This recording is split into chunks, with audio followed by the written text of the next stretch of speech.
এই নিন, আপনার জন্য খাবার পাঠানো হয়েছে, খাবারটা খেয়ে নিন। ফুলপরি দাসীর হাতে খাবার দেখেও কোনো কথা না বলে চুপচাপ দাঁড়িয়ে থাকে। কি হলো কি, আপনার জন্য খাবার এনেছি, খাবারটা খেয়ে নিন। বেশ খানিকটা রাত হয়ে গেছে তো।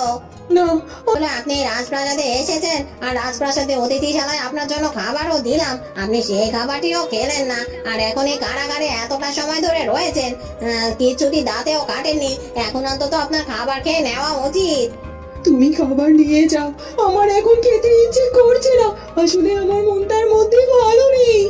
দেখুন দেখুন, আমি জানি আপনার মনটা ভালো নেই আর আপনার খেতে ইচ্ছে করছে না, কিন্তু তারপরও আপনার সুস্থ থাকতে হলে খাবারটা তো খেতে হবে, তাই না?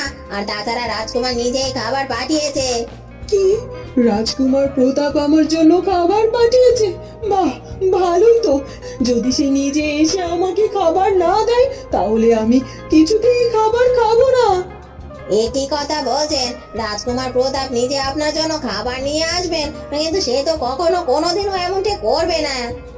যদি তিনি সত্যি আমার জন্য খাবার না নিয়ে আসেন তাহলে আমি এভাবে না বুঝি এই খাবার তুমি নিয়ে যাও, আর তোমার রাজকুমারকে গিয়ে বলো সে নিজে হাতে আমার জন্য খাবার না নিয়ে আসলে আমি কিছুতেই খাবো না। আপনাকে এত করে বুঝালাম, তারপরও আপনি বুঝলেন না। তবে আমি আপনাকে বলছি, রাজকুমার কোনোদিনও আপনার জন্য নিজে হাতে খাবার নিয়ে আসবে না। এই কথা বলে দাসী সেখান থেকে চলে যায়। ফুলকুমারী তো এখনো এলো না। ও তো তখন আমাকে বললো রান্নাঘরে নাকি ওর অনেক কাজ রয়েছে। এখনো কি ওর কাজ শেষ হয়নি? এখনো কি ওর আমার কাছে আসার সময় হয়নি? সারাটা সময় শুধুমাত্র দায়িত্ব নিয়ে পড়ে থাকে, একবারও চিন্তা করে না। ওকে নিয়ে আমার কত চিন্তা হয়। ওর উপর কালো জাদু শক্তি প্রয়োগ করা থেকে রাজপ্রাসাদের এমন অঘটন ঘটা, এসব কিছু আমার কাছে কেমন যেন ষড়যন্ত্রের ইঙ্গিত মনে হয়। আর তাই তো ফুলকুমারী আমার চোখের আড়াল হলে আমি চিন্তিত হয়ে পড়ি। আর তাছাড়া আমি খাবার খেতে গেলাম, খাবার ঘরে খাবার খাওয়ার সময় ফুলকুমারীকে দেখতে পেলাম না। একজন দাসী বলল খাওয়া হয়েছে, তো সে কত সময় হয়ে গেল, এখনো তো ফুলকুমারী আসছে না। এখনো কি সে রান্নাঘরে আছে? আমি এক কাজ করি, রান্নাঘরে গিয়ে বড় মাকে নিয়ে আসি। রান্নাঘরে কোনো কষ্ট তোমাকে করতে হবে না, কত দাসীরা রয়েছে, তারপরও কেন আমার কথা শোনে না সে? নিজের হাতে সবকিছু রান্না করে সবাইকে খাওয়াবে। কিন্তু এখন তো অনেক রাত হয়েছে, এখন তো ওর কাজ শেষ হওয়ার কথা। এই কথা বলে রাজকুমার রান্নাঘরের দিকে এগিয়ে যেতে থাকে। কি হলো কি ফুলকুমারী, তোমার বুঝি দাঁড়িয়ে আছো? সত্যি তোমার এই অসহায়ত্ব দেখে আমার বড্ড আনন্দ লাগছে। দেখুন, আপনি শুধু শুধু আমার সাথে এভাবে শত্রুতা করবেন না।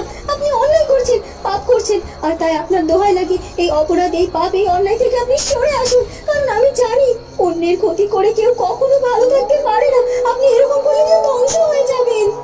কে, তুই আবারও বললি আমি ধ্বংস হয়ে যাব? তুই নিজে ধ্বংসের মুখে এক ফোঁটা সময় দেব না।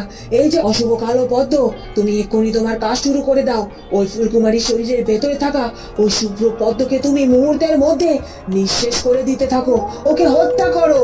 তখন সেই অশুভ পদ্মটি থেকে জাদু শক্তি বের হতে থাকে, আর যার কারণে ফুলকুমারীর শরীর ধীরে ধীরে অসুস্থ হতে শুরু করে। আমার বড্ড কষ্ট হচ্ছে। আমি দম নিতে পারছি না, আমার দম বন্ধ হয়ে যাচ্ছে। আমি তো কিছুতেই শ্বাস গ্রহণ করে যাবো। সত্যি সত্যি সত্যি কি কালো পদ্ম আমার প্রাণকে শেষ করে দিতে পারে? না না, এটা কিছুতেই হতে পারে না।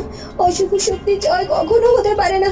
হে বিধাতা, তুমি আমার সহায় হও, আমাকে কালো অশুভ পদ্মের হাত থেকে রক্ষা করো, এই অশুভ শক্তিকে ধ্বংস করো। কোনোভাবে আজ তোর রক্ষে নেই। আর সামান্য কিছুক্ষণ তাম্রপত্রের শক্তি শোষণ করতে শুরু করেছে, আর তাই তোর মৃত্যু অবধারিত। কেউ তোকে বাঁচাতে পারবে না, কেউ না।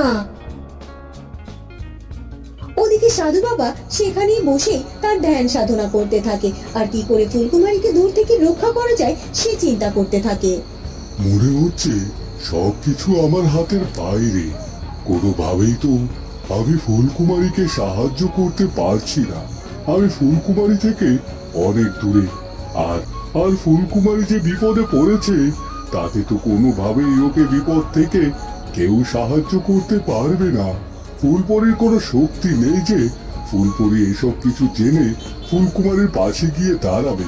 এখন ফুলকুমারী তো একেবারেই একা নিঃস্ব, ওকে সাহায্য করেই হোক ফুলকুমারীর শরীরে ওই শুভ্র পদ্মটি আমাকে জাগানোর ব্যবস্থা করতে হবে, যেন কোনোভাবে ওই অশুভ পদ্ম থেকে ফুলকুমারীকে রক্ষা করতে পারে। এরপর সাধু বাবা তার শক্তির মাধ্যমে শুভ্র পদ্মের একটি অবয়ব সৃষ্টি করে আর নিজের শক্তি সে শুভ্র পদ্মের উপর প্রয়োগ করতে থাকে।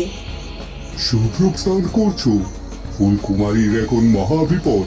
ফুলকুমারীকে রক্ষা করো। আর তাছাড়া তুমি তো শুভ শক্তির প্রতীক। শুভ শক্তি থাকতেও অশুভ শক্তি কখনো জিতে যেতে পারে না। তুমি তোমার শুভ শক্তির আলো জাগিয়ে ওই অশুভ শক্তি অন্ধকারকে দূর করে দাও। রক্ষা করো, রক্ষা করো তুমি। এই কথা বলার সাথে সাথে সেই শুভ্র পদ্মের অবয়বটি অদৃশ্য হয়ে যায়। এ কি, এটা কি হলো? ওই শুভ্র পদ্মটি এভাবে অদৃশ্য হয়ে গেল কেন? তার মানে কি এত দূর থেকে ওই শুভ্র পদ্মকে আমি কোনোভাবেই নিয়ন্ত্রণ করতে পারছি না? কি হবে, কি হবে তাহলে এখন? ওদিকে রাজকুমার চন্দ্রকুমার ফুলকুমারীকে কোথাও খুঁজে ফুলকুমারী তো কোথাও নেই। আমি রাজপ্রাসাদের সব জায়গাতে ফুলকুমারীকে খুঁজলাম, রান্নাঘর থেকে শুরু করে রাজবারান্দা সব জায়গায়, কিন্তু তারপরে ওকে কোথাও পেলাম না। প্রহরী, দাসী সবাইকে জিজ্ঞাসা করলাম, কিন্তু কেউ নাকি আমার ফুলকুমারীকে দেখেনি। শুধুমাত্র সন্ধ্যার আগে নাকি একজন দাসীর সাথে তার কথা হয়েছিল, কিন্তু সেই দাসীকেও তো রাজপ্রাসাদে দেখতে পাচ্ছি না। কোথাও চলে যাবে তো? হ্যাঁ হ্যাঁ, তাই হতে পারে, কিন্তু আমি কি করে জানবো আমার ফুলকুমারী কোথায়? সেবার তো ফুল পরে এসে আমাকে সবকিছু জানিয়েছিল। এখন আমি কিভাবে আমার ফুলকুমারীর খোঁজ পাবো? তখনই সেখানে দাসী চলে আসে।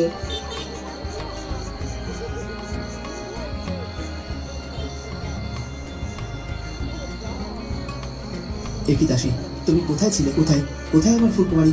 বলো, তুমি কি জানো আমার ফুলকুমারীর ব্যাপারে? সে কোথায় আছে? এটি রাজকুমার এখানে, তার মানে রাজকুমার নিশ্চয়ই যুবরানীকে খুঁজে বেড়াচ্ছে। ওনাকে নিশ্চয়ই কোথাও খুঁজে পায়নি দেখে উনি বড্ড হতাশ হয়ে আছেন। এখন আমি কি করব? রাজকুমারকে কি সবকিছু খুলে বলবো নাকি চুপচাপ থাকবো? কিন্তু ওদিকে তো যুবরানীর বিপদের মুখে একা। রাজকুমার যদি যুবরানীর পাশে গিয়ে দাঁড়ায় তাহলে যুবরাজকে খুলেই বলি, কিন্তু এতে করে যদি যুবরানী রাগ করে, না না না, যাই করুক না কেন সবকিছুর আগে যুবরানীর নিজের প্রাণ। তাছাড়া রাজকুমার সবটা জানতে পারলে যুবরানীকে উদ্ধার করার জন্য অনেক রকমের ব্যবস্থা উনি করতে পারবেন।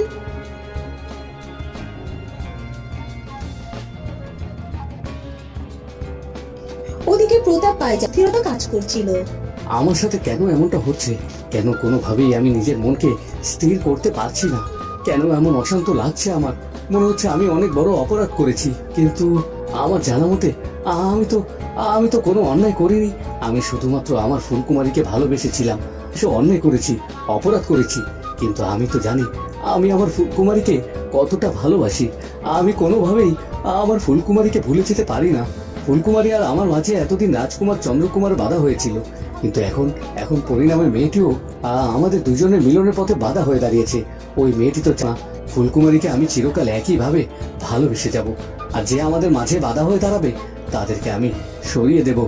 তখনই দাসী সেখানে চলে আসে। এটি দাসী, তুমি এখানে? ওই মেয়েটিকে খাবার দিতে কারাগারে গিয়েছিলে? সে যেন কিছুতেই নিজেকে স্থির রাখতে পারছিল না। না না, আর পারছি না, আর পারছি না আমি নিজেকে শক্ত রাখতে। আমি যত নিজেকে শক্ত রাখার চেষ্টা করছি না কেন, ততই যেন আমার শক্তি ধীরে ধীরে নিঃশেষ হতে চলেছে।